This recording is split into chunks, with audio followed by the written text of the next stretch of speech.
Bonjour et bienvenue dans Maroc Invest. Aujourd'hui, nous allons parler du nouvel investissement marocain dont tout le monde parle, l'hydrogène vert. Face à l'urgence climatique, le monde doit repenser en profondeur sa manière de produire et de consommer l'énergie. Les combustibles fossiles, responsables de l'essentiel des émissions de gaz à effet de serre, ne sont plus une option durable. Parmi les solutions qui s'imposent, l'hydrogène vert apparaît comme un pilier stratégique, notamment pour les pays dotés de ressources renouvelables abondantes, comme c'est le cas du Maroc. Nous allons découvrir ensemble pourquoi l'hydrogène représente une énergie d'avenir, comment le Maroc entend se positionner comme un leader régional et quels partenariats concrets sont en cours avec les puissances européennes. Partie 1. Qu'est-ce que l'hydrogène? Une solution pour le climat. L'hydrogène est l'élément chimique le plus abondant dans l'univers.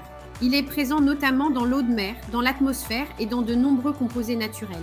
Ce gaz peut être utilisé comme vecteur énergétique. On peut le stocker, le transporter et surtout l'utiliser pour produire de l'électricité ou alimenter des moteurs.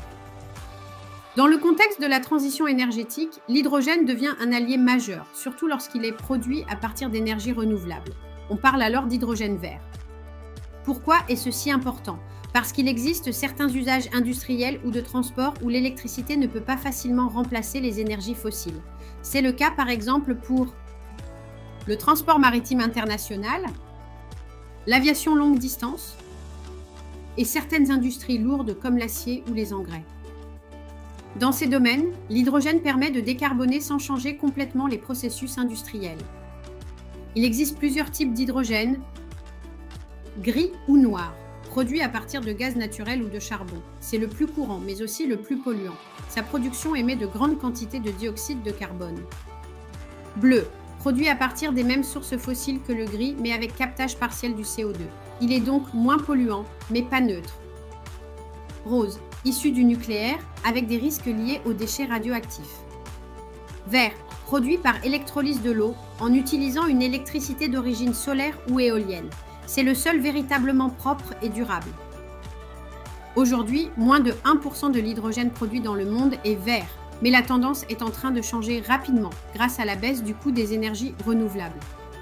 Partie 2. L'hydrogène vert, un positionnement stratégique pour le Maroc. Le Maroc, depuis une dizaine d'années, s'est imposé comme un pionnier des énergies renouvelables en Afrique. Avec des ressources exceptionnelles en soleil et en vent, le royaume produit déjà une électricité verte à des prix parmi les plus bas du monde. Dans ce contexte, l'hydrogène vert représente une opportunité historique pour réduire sa dépendance énergétique, pour créer de nouveaux emplois qualifiés et surtout pour devenir un fournisseur clé d'énergie propre vers l'Europe. Selon la stratégie européenne, l'Union européenne prévoit d'importer 10 millions de tonnes d'hydrogène vert d'ici 2030, soit l'équivalent de 552 milliards d'euros. Si le Maroc parvient à capter ne serait-ce que 5% de ce marché, cela représenterait des dizaines de milliards d'euros de retombées économiques. Et le pays a déjà commencé à se structurer. Une circulaire sur l'offre hydrogène a été publiée en 2024, définissant les orientations du royaume. Plus de 100 investisseurs se sont manifestés, intéressés par la compétitivité marocaine. Le Maroc vise 4% du marché mondial de l'hydrogène vert d'ici 2030.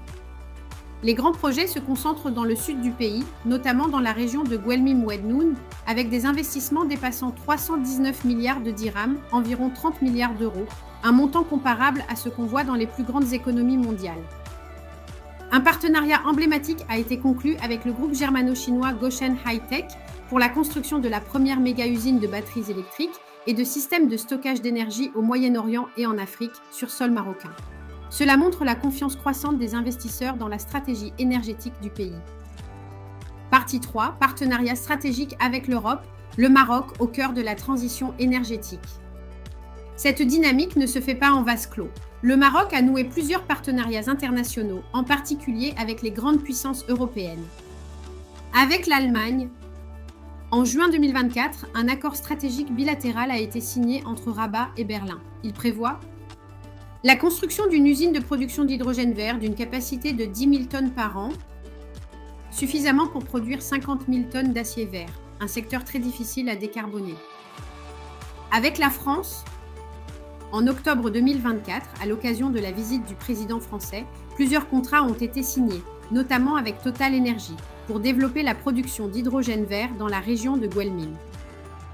Ces projets visent à décarboner l'industrie française tout en stimulant l'économie verte marocaine. Avec l'Espagne, des entreprises comme Acciona et Cepsa participent également à des projets pilotes d'hydrogène vert au Maroc, renforçant encore davantage la coopération euro-marocaine. Mais des défis subsistent. Le transport de l'hydrogène vers l'Europe nécessitera des infrastructures lourdes, pipelines, câbles sous-marins, terminaux portuaires. Le cadre réglementaire doit être consolidé pour sécuriser les investissements étrangers. Le Maroc doit aussi former une main-d'œuvre qualifiée et développer un écosystème industriel local autour de l'hydrogène.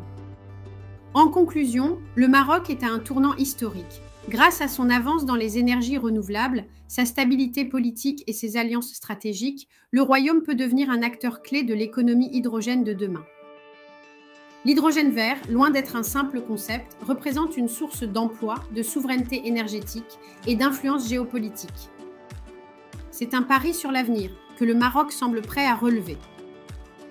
Et vous, que pensez-vous de la stratégie du Maroc sur l'hydrogène vert?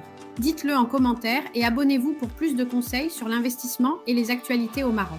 Par ailleurs, si vous souhaitez que l'on aborde un sujet, n'hésitez pas à l'écrire en commentaire.